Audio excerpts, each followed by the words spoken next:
கிருஷ்ண மகா தரிசனம்.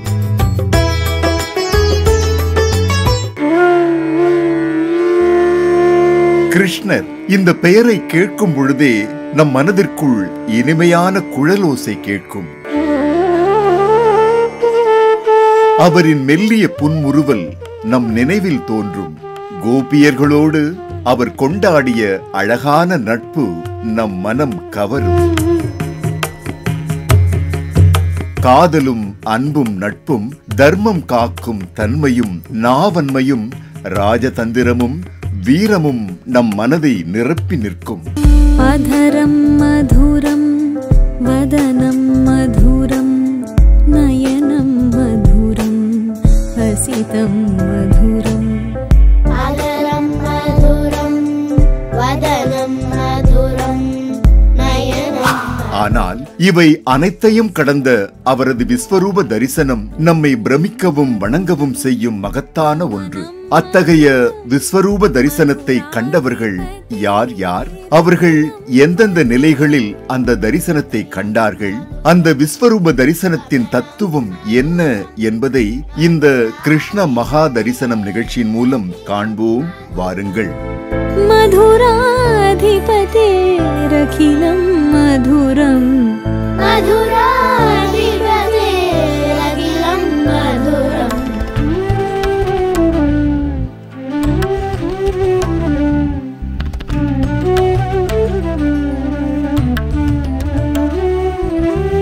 வசனம் மதுரம். மகாவிஷ்ணுவின் அவதாரங்களில் மிகவும் சிறப்பானது கிருஷ்ண அவதாரம்.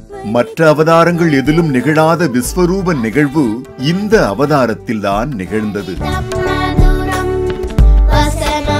அப்படி சிறப்பு வாய்ந்த அந்த விஸ்வரூப நிகழ்வின் தத்துவம் என்னவெனில், எங்கும் நானே நிறைந்துள்ளேன், அனைத்தையும் நானே நிகழ்த்துகின்றேன், அனைத்திலும் நானே நிகழ்கின்றேன், பஞ்சபூதங்களும் என்னுள்ளே இருக்கின்றது. உண்மையான அன்பாலும் பக்தியாலும் என்னை கட்டி வைக்க இயலுமே தவிர வேறெந்த வகையாலும் என்னை ஆட்டுவிக்க இயலாது. உலக மக்கள் யாவரும் அவரவர்கள் விரும்பியதை பெறுவதற்காக அவரவர்களுக்கு இஷ்டமான தெய்வங்களை நம்பிக்கையோடு வேண்டிக் கொள்ளும் போது அவர்கள் என்னையே வணங்குவதாக எண்ணி அவரவர்கள் விரும்பியதை கிடைக்க செய்கிறேன் எனும் அற்புதமான தத்துவம்தான் பகவான் கிருஷ்ணரின் விஸ்வரூப தத்துவம்.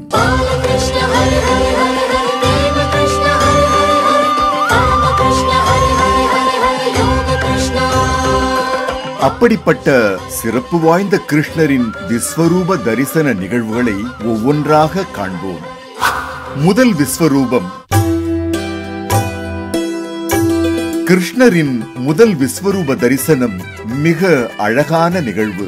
மற்ற அனைத்து விஸ்வரூப தரிசன நிகழ்வுகளை விட இந்த நிகழ்வு சிறப்பானது என்று கிருஷ்ணரே ஒரு சந்தர்ப்பத்தில் அர்ஜுனனிடம் கூறியதாக பாரத கதை கூறுகிறது. அத்தகைய அற்புதமான முதல் விஸ்வரூப தரிசனத்தை காணும் பாக்கியம் அவரை வளர்த்த தாய் யசோதைக்கு கிடைத்தது என்பது மிக சிறப்பான ஒன்று. கோகுலத்தில் கிருஷ்ணர் நடைபழகி விளையாண்ட காலம், கைகளில் கிடைத்த மணலை அள்ளி தின்று ஓடிய பருவம். அவருடைய நண்பர்கள் கிருஷ்ணர் மண் தின்பதை யசோதையிடம் கூற, கோபத்தில் ஓடி வந்த யசோதை அவர் வாயில் இருக்கும் மண்ணை எடுக்க அவரை வாயை திறக்குமாறு கூறினாள். அகல திறந்த கிருஷ்ணரின் வாய்க்குள் முழு பிரபஞ்சமும் தெரிந்தது. பூமியும் வானமும், அதில் வசிக்கும் தாவரங்களும் விலங்குகளும், மனிதர்கள், பூச்சிகள், அதை தாண்டி உள்ள அண்ட சராசரங்கள், பரந்த வெளி உள்ளிட்ட அனைத்தையும் கண்ட யசோதை பயத்தில் செய்வதறியாது திகைத்துப் போய் நின்றாள். வந்திருப்பது ஆயர் புத்திரன் அல்ல, அண்ட சராசரங்களையும் தன்னுள்ளே கொண்ட அற்புதமான அருந்தெய்வம் என்பதை தெரிந்து கொண்டார். அனைத்தையும் கண்ட யசோதையின் அதிர்ச்சியை தனது தெய்வீக சக்தியால் கிருஷ்ணர் மறக்கச் செய்தார். மற்ற விஸ்வரூப தரிசனங்கள் எல்லாம் வெறும் விண்ணுக்கும் மண்ணுக்குமான உருவம் மட்டும்தான். ஆனால் யசோதை கண்டது அந்த தரிசனத்தோடு முழு பிரபஞ்சத்தையும் அதில் வாழும் உயிர்களையும் சேர்த்தே கண்டார். பஞ்சபூதங்களும் நானே எனும் தத்துவத்தை நிரூபிக்கும் தரிசனம் கிருஷ்ணரின் முதல் விஸ்வரூப தரிசனம் என்பதை இதன் மூலம் நமக்கு உணர்த்தப்படுகிறது. இரண்டாவது விஸ்வரூபம். கிருஷ்ணரின் இரண்டாவது விஸ்வரூப தரிசனம் ஹஸ்தினாபுர அரண்மனையில் நிகழ்ந்தது. கண் பார்வையற்ற திருதராஷ்டிரன் தற்காலிக பார்வை பெற்று அந்த விஸ்வரூபத்தை காணும் அனுபவம் பெற்றார். அந்த விஸ்வரூப தரிசனம் எப்படி நிகழ்ந்தது என்பதை காண்போம். பாரத போரை தவிர்க்கும் நோக்கத்தோடு கௌரவர்களிடம் சமாதான பேச்சுவார்த்தை நடத்த கிருஷ்ணர் ஹஸ்தினாபுரம் செல்கிறார். கிருஷ்ணன் வருவதை அறிந்த துரியோதனன் தனது அவையை கூட்டி கிருஷ்ணர் வரும்போது யாரும் எழுந்து நின்று வரவேற்க கூடாது என்று உத்தரவு போடுகிறார். ஆனால் கிருஷ்ணரின் வருகை சாதாரணமானதா என்ன? அவரின் கம்பீரமும் வசீகரிக்கும் முகமும் மற்றவர்களை அவர்கள் அறியாமலேயே எழுந்து நிற்க வைத்தது. துரியோதனன் மட்டும் எழுந்து நிற்காமல் இருந்தார். துரியோதனனின் அகந்தையை கண்ட கிருஷ்ணர் ஒரு மெல்லிய புன்னகையை உதிர்த்துவிட்டு தனது கட்டை விரலால் பூமியில் அழுத்த அந்த அதிர்வில் துரியோதனன் தன் ஆசனத்தில் இருந்து குட்டிக்கரணம் போட்டு வந்து கிருஷ்ணன் காலடியில் வீழ்ந்தார். அடடே, என்ன ஒரு மரியாதை துரியோதனா என்று கிருஷ்ணர் துரியோதனனை தூக்கிவிட அப்போது கிருஷ்ணருக்கு எதிரான அடுத்த சதி அரங்கேறியது. கிருஷ்ணர் வந்ததும் ஹஸ்தினாபுரத்திலேயே கிருஷ்ணரை கைது செய்ய துரியோதனன் திட்டமிட்டிருந்தான். அண்ட சராசரங்களையும் தன்னுள்ளே கொண்ட அவதாரத்தினை மிக சாதாரணமாக கைது செய்ய துரியோதனன் முயற்சி செய்தான். துரியோதனனின் ஆணைக்கேற்ப அவன் வீரர்கள் கைது செய்ய முற்பட்ட போது நிகழ்ந்ததுதான் கிருஷ்ணரின் இரண்டாவது விஸ்வரூபம். பார்க்கவே முடியாத மிக பெரும் ஒளிப்பிழம்போடு நிகழ்ந்த அந்த விஸ்வரூபத்தை காண அந்த நேரத்தில் மட்டும் திருதராஷ்டிரனுக்கு பார்வை கிடைத்தது. விண்ணுக்கும் மண்ணுக்குமான பிரம்மாண்ட விஸ்வரூபத்தை கண்ட திருதராஷ்டிரன் பயந்து நடுங்கினார். அரண்மனை அதிர்ந்தது. தனது விஸ்வரூபத்தை காட்டி கௌரவர்களுக்கு சமாதான வாய்ப்பு கொடுக்கும் நோக்கத்தோடு கிருஷ்ணர் அதை நிகழ்த்தினார். ஆனால் துரியோதனனின் அகந்தை அந்த வாய்ப்பை நழுவ விட்டது. இந்த நிகழ்வின் போதுதான் விதுரன் இனி போர் செய்ய போவதில்லை என்று சபதம் எடுத்தார். துரியோதனனுக்கு ஒரு மிக பெரும் வலிமையும் பறிபோனது.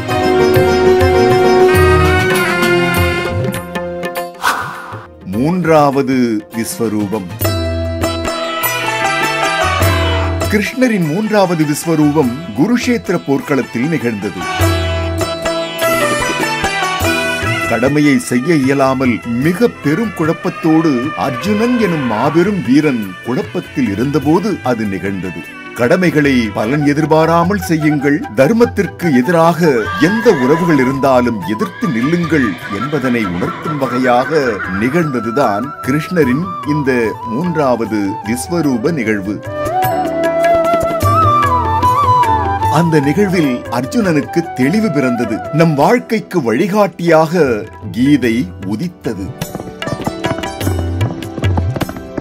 எதிரெதிரே பாண்டவ கௌரவ சேனைகள் போருக்கு தயாராக இருந்த நேரம் வலிமை மிக்க வீரனும் வில்லாளனுமான அர்ஜுனன் தனது எதிரிகளை எதிர்கொள்ள தயாராக தனது தேரில் நின்றான். ஆனால் எதிரிகளாக உறவினர்கள், கல்வி கொடுத்த குரு, நண்பர்கள், மூத்தவர்கள் எல்லாம் நிற்பதை கண்டதும் அவன் மனம் கலங்கியது. வில் பிடித்த அவன் கரங்கள் தளர்ந்தது. மனம் சோர்வுற்று தேரில் அமர்ந்தான். அவன் இதயம் துக்கத்தாலும் சந்தேகத்தாலும் நிறைந்திருந்தது. அர்ஜுனன் வழிகாட்டுதலுக்காக தனது தேரோட்டியான பகவான் கிருஷ்ணரிடம் திரும்பினார். அர்ஜுனனின் நண்பரும் வழிகாட்டியுமான கிருஷ்ணர் கடமை, விதி மற்றும் நித்திய ஆன்மாவின் தன்மை குறித்து அவருக்கு ஆலோசனை வழங்கினார். ஆனால் கிருஷ்ணர் பேசிய போதும் அர்ஜுனனின் சந்தேகங்கள் நீடித்தன. இறுதியாக கிருஷ்ணர், அர்ஜுனா, நீ இன்னும் என் வார்த்தைகளை சந்தேகித்தால் என் தெய்வீக வடிவத்தை, என் உண்மையான தன்மையை உனக்கு வெளிப்படுத்துவேன். அதனால் எல்லாவற்றின் உண்மையை நீயே காண முடியும் என்றார். இந்த வார்த்தைகளால் கிருஷ்ணரின் வடிவம் மாறத் தொடங்கியது. அவரது தோற்றம் பிரகாசமாகி அவரது உடல் முழு வானத்தையும் நிரப்பும் அளவுக்கு விரிவடைந்தது. கிருஷ்ணர் தனது நண்பர் மற்றும் வழிகாட்டி மட்டுமல்ல, உயர்ந்த கடவுள், பிரபஞ்சத்தின் படைப்பாளர் மற்றும் காப்பவர் என்பதைக் கண்ட அர்ஜுனன் ஆச்சரியத்துடன் பார்த்தான். அந்த வடிவத்தை கண்ட அர்ஜுனன் கிருஷ்ணர்தான் முழுமுதற் கடவுள் என்றும் பிரபஞ்சத்தின் படைப்பாளர் என்றும் உணர்ந்தான்.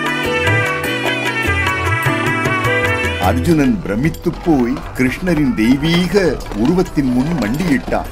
எல்லா பொருட்களும், எல்லா உயிரினங்களும் கிருஷ்ணரின் ஒரு பகுதி என்றும், நண்பனுக்கும் எதிரிக்கும், நன்மைக்கும் தீமைக்கும், வாழ்வுக்கும் மரணத்துக்கும் எந்த வித்தியாசமும் இல்லை என்பதையும் கண்டான். விஸ்வரூப தரிசனம் என்று அழைக்கப்படும் கிருஷ்ணரின் தெய்வீக வடிவம் அர்ஜுனனுக்கு தெளிவையும் நம்பிக்கையையும் உறுதியையும் கொடுத்தது. பார்த்தன் தனது வில்லை எடுத்துக்கொண்டு தர்மம் காக்கும் கடமைக்கு தயாரானான். இந்த விஸ்வரூப தரிசனம் அர்ஜுனனின் தேரில் இருந்த அனுமனுக்கும் பீமனின் பேரனான பர்பரீகனுக்கும் கிடைத்தது என்பதே இந்த நிகழ்வில் இருக்கும் சிறப்பான ஒன்று. நான்காவது விஸ்வரூபம். கிருஷ்ணரின் நான்காவது விஸ்வரூப தரிசனம் மிக முக்கியமாக கவனிக்கப்பட வேண்டிய ஒன்று. அதர்மத்தின் பக்கம் எப்படிப்பட்ட திறமைசாலிகள் இருந்தாலும், எத்தனை தர்மம் செய்பவர்கள் இருந்தாலும், எப்படிப்பட்ட நல்லவர்கள் இருந்தாலும் தெய்வம் முக்தி தருமே தவிர கை கொடுக்காது என்பதை உணர்த்துவதே கிருஷ்ணரின் நான்காவது விஸ்வரூப தரிசனம். காரணம், அந்த நிகழ்வு கர்ணனுக்காக நிகழ்ந்தது. அது குருஷேத்திர போரின் 17வது நாள். போர்க்களத்தில் அர்ஜுனனின் அம்புகளால் கர்ணன் குத்துயிரும் குலையுயிருமாக கிடந்தபோது கர்ணன் செய்த புண்ணியம் அவன் உயிரை காத்துக் கொண்டிருந்தது. அதனால் கர்ணனுக்கு முக்தி கொடுக்க விரும்பிய கிருஷ்ணர் ஒரு வயதான முதியவர் வேடத்தில் கர்ணனை நோக்கி வருகிறார். கொடைவள்ளலே கர்ணா, உன்னிடம் யாசகம் பெறலாம் என வந்தேன். நீ இப்படி கிடக்கிறாயே என சொல்ல கர்ணன் அந்த முதியவரை பார்த்து, இப்போது என்னிடம் என்ன இருக்கிறதோ அதை கேளுங்கள், தருகிறேன் என்றார். முதியவர் தோற்றத்தில் இருந்த கிருஷ்ணரோ, நான் வாழ்வில் ஒரு புண்ணியமும் செய்ததில்லை, எனவே உன்னிடம் உள்ள புண்ணியங்களை எனக்கு கொடுப்பாயா என்றார். உடனே கர்ணன் தன் மார்பில் வழிந்த ரத்தத்தை எடுத்து அந்தணர் கையில், யான் செய் புண்ணியம் அனைத்தும் உதவினேன் என அனைத்து புண்ணியங்களையும் உங்களுக்கு தாரை வார்த்து கொடுக்கிறேன் என்று கொடுத்தார். கர்ணனின் ரத்தம் கிருஷ்ணனின் கையில் பட்டதும் கிருஷ்ணனுக்கே கர்ணனுக்கு ஏதாவது கொடுக்க வேண்டும் என தோன்றியது. கிருஷ்ணர் உனக்கு என்ன வேண்டும் கேள் என்றதும் கர்ணன் புரிந்து கொண்டான். வந்திருப்பது வேறு யாருமல்ல, சாட்சாத் அந்த நாராயணன் தான் என்பதை உணர்ந்து கொண்டான். விரும்பியதை கேட்டான். எனக்கு என்ன வேண்டும்? குந்திக்கும் சூரியனுக்கும் மகனாக பிறந்தேன். பரசுராமனிடம் கல்வி பயின்று இன்று துரியோதனனுக்காக உயிரை விடப் போகிறேன். உயிர் பிரியும் தருணத்தில் பகவானை பார்க்கிறேன். பகவானே, எப்பிறவியிலும் என்னை நாடி வருவோர்க்கு இல்லை என்று சொல்லாத மனம் தந்திடு என்றார். உடனே கர்ணனின் முன் கிருஷ்ணன் சங்கு சக்கரத்துடன் விஸ்வரூபம் எடுத்து நிற்கிறார். இதுதான் கிருஷ்ணன் எடுத்த நான்காவது விஸ்வரூபம். அதை கண்ட கர்ணன் ஆனந்த வயப்பட்டு முக்தி அடைந்தார்.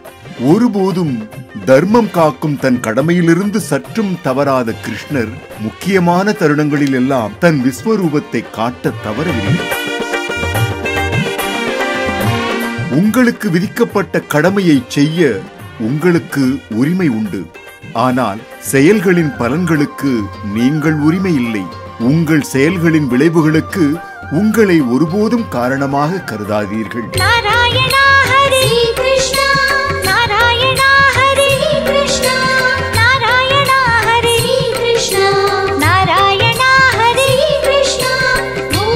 உங்கள் கடமையை செய்யாமல் இருப்பதில் ஒருபோதும் பற்றுக்கொள்ளாதீர்கள் என்று கடமையாற்றுவதின் முக்கியத்துவத்தை கிருஷ்ணர் உணர்த்துகிறார்.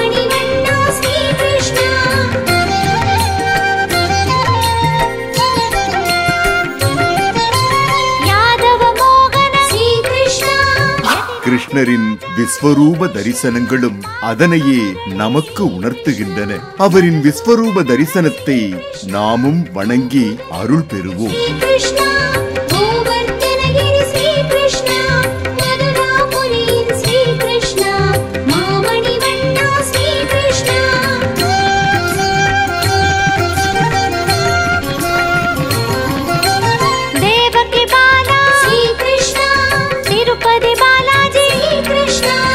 நேயர்களே, இந்த நிகழ்ச்சியை பற்றிய உங்கள் மேலான கருத்துக்களை 8999936611 என்ற எண்ணுக்கு வாட்ஸ்அப் மூலமாகவோ அல்லது வாய்ஸ் மெசேஜ் மூலமாகவோ இப்பொழுதே தொடர்பு கொண்டு தெரியப்படுத்தலாம்.